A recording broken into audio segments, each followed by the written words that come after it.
It was past midnight when Officer Frank Keller stepped out of his patrol car and into the damp, cold air of the alley behind Maple and Fifth.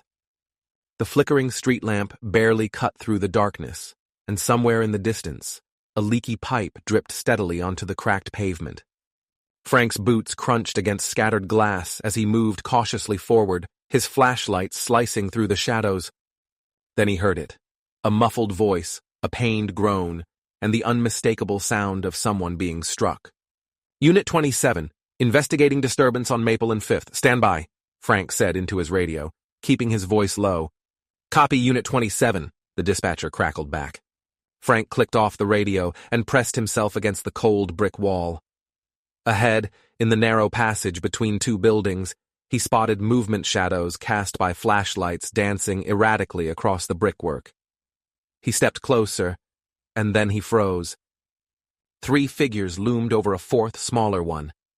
A teenager, skinny, scared, and crumpled on the ground, was curled into himself, his face bruised and bloodied. Above him stood Sergeant Lawson, a thick-chested man with a cold stare, Officer Grant, always too eager to throw his weight around, and Rookie Officer Miller, whose wide eyes darted nervously between his fellow officers and the boy on the ground. "You think you're some big man, huh? Running your mouth?" Lawson's voice was low and gravelly as he leaned down towards the boy. "I didn't do anything," the teenager whimpered, his voice breaking. Grant stepped forward and delivered a sharp kick to the boy's ribs. The teen yelped and coughed, clutching his side as Miller flinched and looked away. Frank's chest tightened. His hand hovered over his flashlight switch as he tried to process what he was seeing. This wasn't a routine arrest. This was something else, something darker. He stepped into the light. "That's enough!" Frank barked, his voice cutting through the tension like a knife. The 3 officers froze and turned toward him. Grant's lip curled into a sneer. Miller took a step back, and Lawson simply straightened up and crossed his arms over his chest. "Keller," Lawson said, his tone casual, almost amused. "Thought you'd gone home already." Frank kept his flashlight steady, the beam illuminating the teenager's trembling body. "What's going on here, Lawson?" "Kid resisted arrest," Grant said with a shrug. "You know how it goes." "He's down," Frank said firmly, his voice steady but edged with anger. "He's not a threat." Lawson stepped forward, blocking Frank's view of the boy. His shadow loomed large in the narrow alley, and his voice dropped to a near whisper. "This isn't your concern, Keller. Go back to your patrol." For a moment, the 2 men locked eyes. Frank could feel Miller's nervous gaze flicking between them, and Grant's smirk lingering just out of view. The boy on the ground let out a low groan, barely audible. "Get him out of here," Lawson said to Grant, without taking his eyes off Frank. Grant grabbed the boy by the arm and started dragging him towards the squad car parked at the mouth of the alley. Miller hesitated, then followed, his head down. Lawson remained in place, blocking Frank's path. "You've been on this force a long time, Keller. You know how things work. Some nights you just let things slide." Frank's jaw tightened, his flashlight trembling slightly in his hand. "You crossed a line tonight, Lawson." Lawson's lips curled into a humorless smile. "Watch yourself, Keller. You've got a pension to think about." With that, Lawson turned and followed the others, his boots echoing against the wet pavement. Frank stood there for a long moment, his flashlight beam flickering slightly as his grip trembled. Somewhere far off, he could hear the faint sound of a siren, and in the air around him, the smell of sweat and blood lingered. He knew, deep down, that this wasn't going to end here. The locker room smelled of sweat, metal, and disinfectant, an odd mixture that Frank had grown used to over the years. Rows of dented gray lockers lined the room, their doors plastered with fading stickers and personal mementos. Frank sat on the wooden bench in front of his locker, his head down, his fists clenched. The door swung open with a loud creak, and Sergeant Lawson entered, followed closely by Grant and Miller. They were talking in low voices, laughing quietly about something Frank couldn't quite hear. "Rookie, you looked like you were about to throw up back there," Grant said with a chuckle, slapping Miller on the back. Miller didn't respond. His face was pale, and he avoided Frank's gaze as he moved toward his locker. Lawson stopped near Frank and leaned against the metal frame of a nearby locker, arms crossed. "Rough night, Keller?" Frank didn't look up. That kid didn't deserve what happened back there. Lawson sighed heavily, the sound carrying a weight of practiced indifference. Look, Keller, you've been here long enough to know how it goes. Sometimes you have to send a message. That kid's the type that would have been back out on the streets causing trouble by sunrise. Frank finally lifted his head, his tired eyes locking onto Lawson's cold, unblinking stare. We're supposed to protect people, Lawson, not leave them in an alley for dead. Lawson pushed himself off the locker and took a step closer. Watch your tone, Keller. You think the brass cares? You think Internal Affairs is going to swoop in and pat you on the back for running your mouth? We all have to make choices out there. You made yours. Now make another. Let it go. Grant smirked from across the room. Yeah, Keller. Don't make this into something it's not. Frank said nothing. His fists remained clenched at his sides, his knuckles white. Lawson leaned in close, his voice low.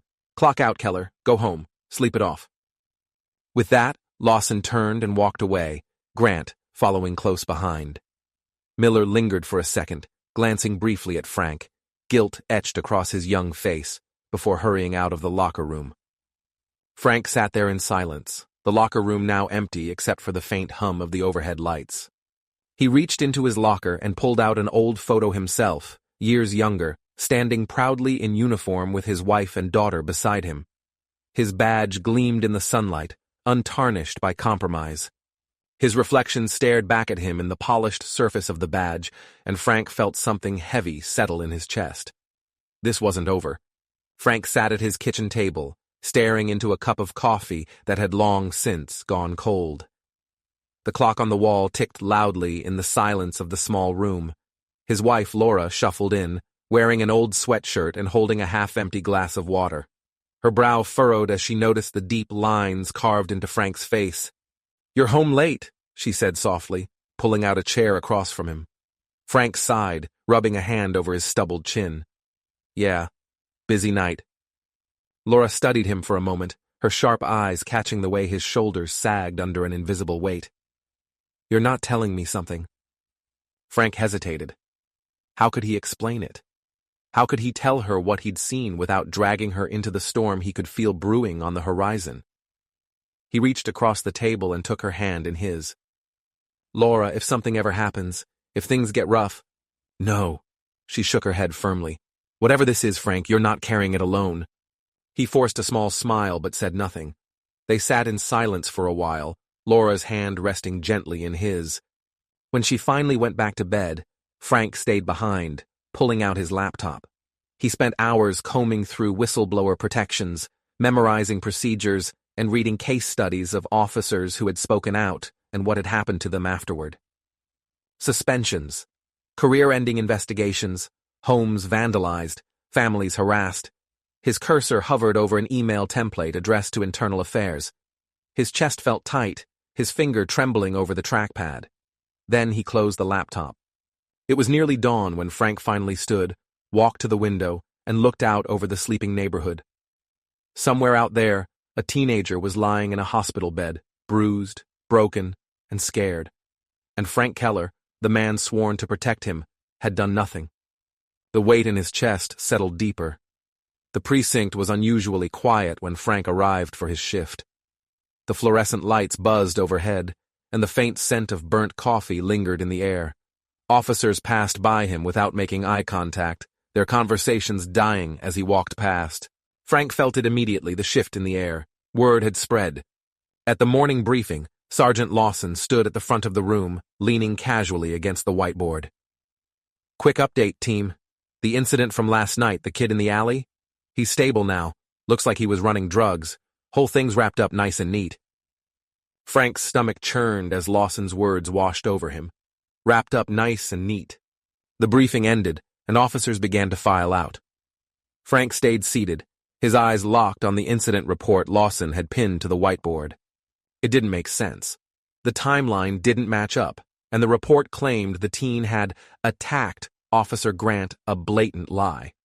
The body cam footage would show the truth, if it still existed. Lawson caught Frank staring and walked over, his grin sharp and humorless. Something on your mind, Keller? Frank stood slowly, his voice low and steady. The report's wrong. That kid didn't attack Grant and you know it. Lawson's smile faded. Careful, Keller. You're starting to sound like you're questioning the team. I am questioning the team, Frank said, his voice firm. For a long moment, neither man spoke. The other officers moved around them, giving the two men a wide berth. Finally, Lawson leaned in, his voice dropping to a near whisper. Drop it, Keller. You're old, you're tired, and you've got a pension to think about. Don't throw it all away because you can't mind your own business. Frank's jaw tightened, but he said nothing. Lawson gave him one last look before turning and walking away. As the squad room emptied, Frank sat back down at his desk. His hands trembled slightly as he typed his login credentials into the department's internal database. He navigated to the body cam footage archives, searching for files from the previous night. But they were gone, deleted. A chill ran down his spine as he leaned back in his chair. The cover-up wasn't just sloppy, it was deliberate, and it went deeper than he'd thought. His phone buzzed on the desk, and he glanced at the screen. It was Officer Maria Torres, one of the few officers Frank still trusted. Meet me at the diner after shift. Need to talk. Frank slipped his phone back into his pocket and glanced across the room. Lawson was standing by the window, staring out over the parking lot, his posture relaxed, but his eyes sharp. Frank knew one thing for certain. Whatever he did next, he would be doing it alone. The diner smelled like burnt coffee and frying bacon, a comforting scent Frank had known for years. The neon sign flickered outside, casting faint red and blue hues across the rain-speckled window. Officer Maria Torres sat in a corner booth, her patrol jacket draped across the seat beside her. She looked up as Frank approached, her eyes sharp but clouded with worry. Thanks for coming, Frank said, sliding into the seat across from her. Maria stirred her coffee absent-mindedly. I wasn't sure you'd show. Frank let out a tired sigh. What do you know, Torres? She glanced around the near-empty diner before leaning in closer. There's chatter, Frank. Lawson's been talking to Brass. The story they've cooked up is airtight, and anyone who asks too many questions gets put on desk duty or worse. Frank's jaw tightened. They deleted the body cam footage. The report's a lie. You know it, and I know it. Maria hesitated. Frank, I'm a single mom. My little girl. She depends on me if I stick my neck out. I'm not asking you to, Maria, Frank said softly, but I need anything to break this wide open. Someone needs to know the truth. Maria reached into her jacket pocket and pulled out a small USB drive, sliding it across the table. I made a backup. It's not everything, but it's enough to show what really happened before they cut the footage. Frank stared at the drive for a moment before slipping it into his pocket. You didn't have to do this. Yes, I did, she said, her voice trembling slightly. But listen to me. Frank Lawson's watching you. They all are. You can't trust anyone at the precinct. Not anymore. Frank nodded and stood up, leaving a few crumpled bills on the table. Take care of yourself, Torres, and your daughter.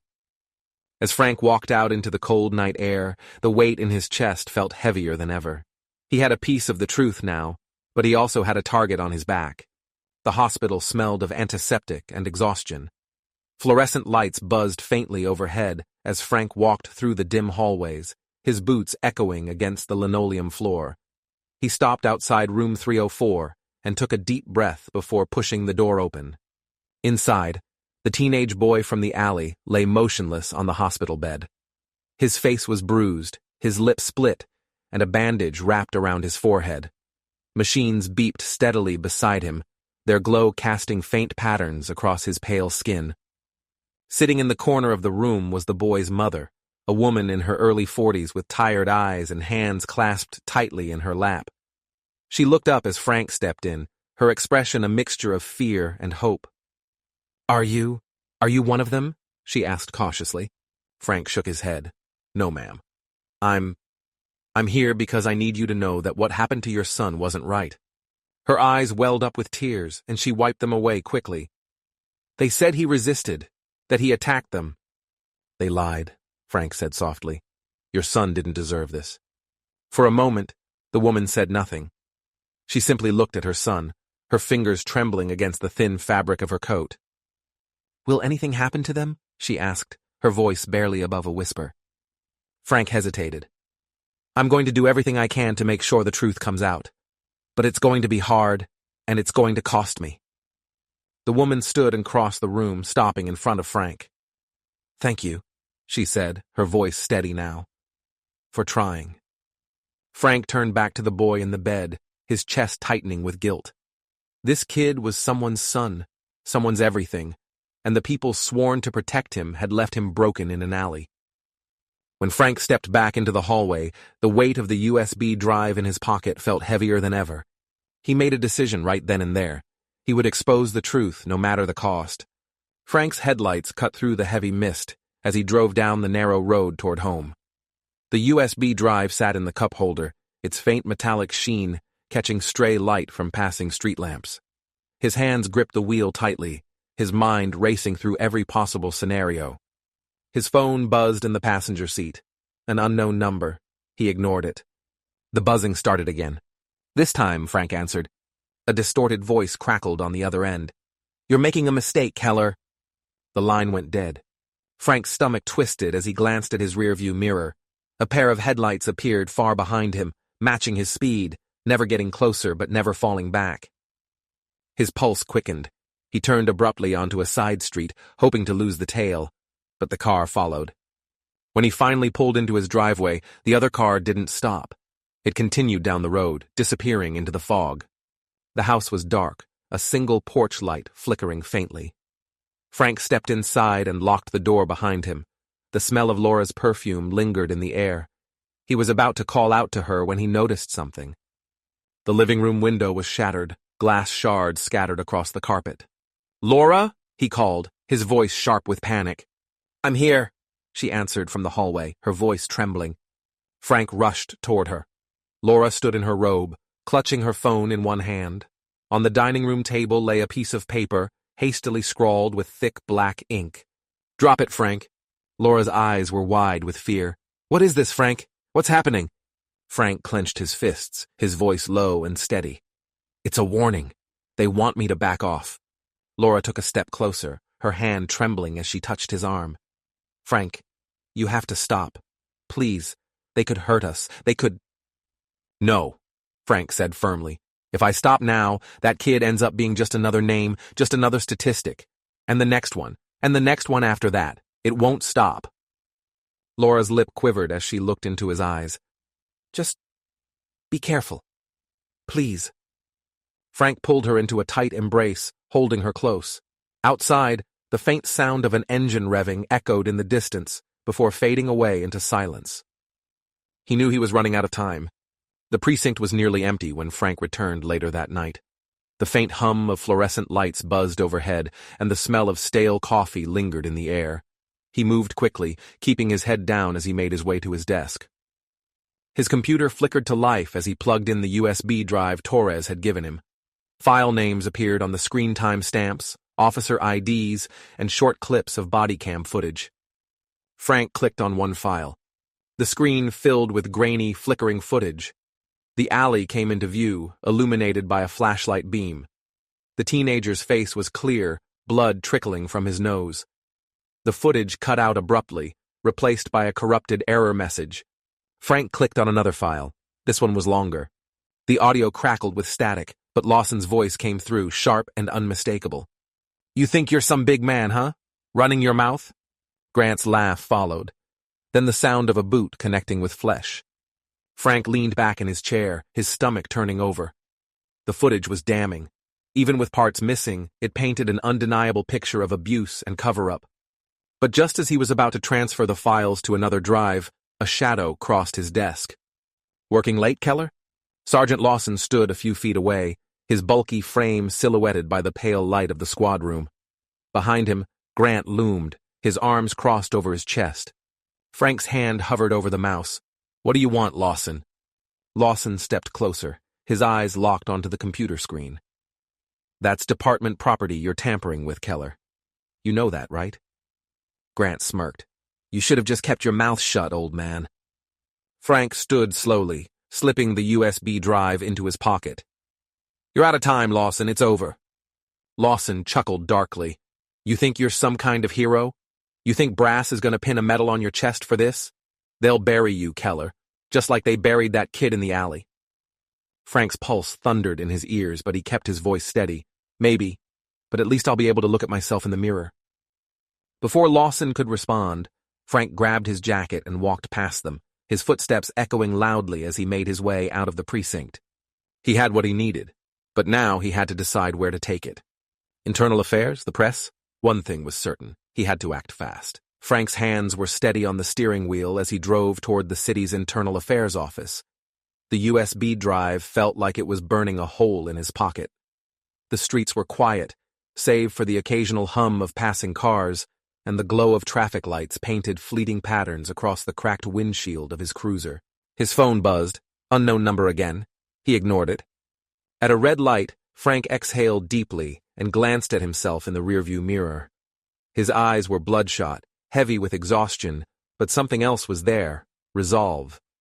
As he turned onto the final stretch, his dashboard radio crackled to life. Unit 27, we have a 1013 at your residence. Repeat, Officer Keller, possible break-in at your home. Frank's chest went cold. His knuckles turned white against the steering wheel. Laura. With a screech of tires, Frank spun the wheel and made a hard U-turn, speeding back toward his house. The front door was ajar when Frank arrived, swaying gently in the breeze. His pistol was already drawn as he stepped onto the porch, his pulse hammering in his ears. Laura? He called, his voice sharp, cutting through the silence. No answer. He moved cautiously through the living room. The furniture was overturned, picture frames smashed, and a faint smell of smoke lingered in the air. In the kitchen, a note was taped to the refrigerator door. It's over, Frank. You know where to find me. It was signed with a single initial, L. Sergeant Lawson. The precinct was dark when Frank arrived. The large glass doors reflected his tired face back at him as he stepped inside, his boots echoing in the empty lobby. He moved swiftly down the hall, past rows of empty desks and dark offices, until he reached Lawson's office. The door was cracked open, light spilling out onto the carpet. Frank pushed it open and stepped inside. Lawson was behind his desk, leaning back in his chair. His service pistol rested casually in front of him, and his cold blue eyes fixed on Frank as if he'd been expecting him. Evening, Keller, Lawson said, his voice smooth and sharp. Figured we'd settle this sooner or later. Frank didn't lower his weapon. Where's Laura? Lawson smirked. Safe, for now. You don't get to threaten my family, Lawson. You've already crossed every line there is. Lawson leaned forward, his voice dropping. You think brass is gonna back you, Frank? You think the public gives a damn about some punk kid in an alley? They'll paint him as a criminal? You as a bitter old man past his prime, and me? I'll still be sitting right here running this precinct? Frank's hand trembled, but he kept his aim steady. This ends tonight. Lawson laughed softly, shaking his head. Oh, Keller, you always did have this Boy Scout complex. But let me tell you something. You can't save this city, and you sure as hell can't save yourself. Frank took a step closer. You're done, Lawson. I've got the footage, and I've already made arrangements to get it out there. It's over. Lawson's smirk faltered. For a brief moment, doubt flashed across his face. But then, in a sudden blur of motion, Lawson lunged for his pistol. A single gunshot rang out, echoing through the empty precinct. Lawson slumped back into his chair, clutching his chest. Blood spread across his shirt, and his head lolled to the side. Frank stood frozen, his gun still raised, his ears ringing from the shot. The silence that followed was deafening. The sun was just beginning to rise as Frank sat on a cold metal bench outside the Internal Affairs building. His face was pale, his uniform stained with sweat and blood, and the USB drive rested securely in his palm. Across the courtyard, Laura stood with Officer Torres. They exchanged a brief glance, a silent understanding passing between them. The doors to Internal Affairs creaked open, and a sharp-looking agent in a gray suit stepped out. He gestured toward Frank. Officer Keller, we're ready for you. Frank rose to his feet, his movements slow and deliberate. He walked across the courtyard, past Laura, who reached out briefly and touched his arm. Do what you have to do, she said softly. Frank nodded, slipping the USB drive into the agent's outstretched hand. Inside the building, Frank recounted everything. The alley, the abuse, the cover-up, the threats. He laid it all out, every dirty detail, every crack in the thin blue line. By the time he walked out of the office hours later, The city was already waking up to the headlines. Police abuse scandal rocks, precinct evidence points to systemic cover-up. Frank stood on the steps of the building and looked out over the city. The air felt lighter somehow, as if the weight he'd been carrying for weeks had finally lifted, if only a little. But there were no cheers, no celebrations, just the quiet hum of a city that would keep moving, keep grinding, regardless of what had been exposed. Laura approached him slowly, her arms wrapping tightly around him. For a long moment, they just stood there, holding on to each other. "Is it over?" she asked softly. Frank exhaled, his eyes fixed on the distant horizon. "It's a start." In the end, Frank Keller wasn't a hero. He wasn't celebrated or honored. He was just a man who had been faced with an impossible choice, and he'd chosen to do the right thing, no matter the cost. Lawson's actions would be investigated, other officers suspended, and reforms promised. But Frank knew the cycle was far from broken. Still, he could look at himself in the mirror, and sometimes that was enough. Would you have made the same choice as Frank Keller? Share your thoughts in the comments below.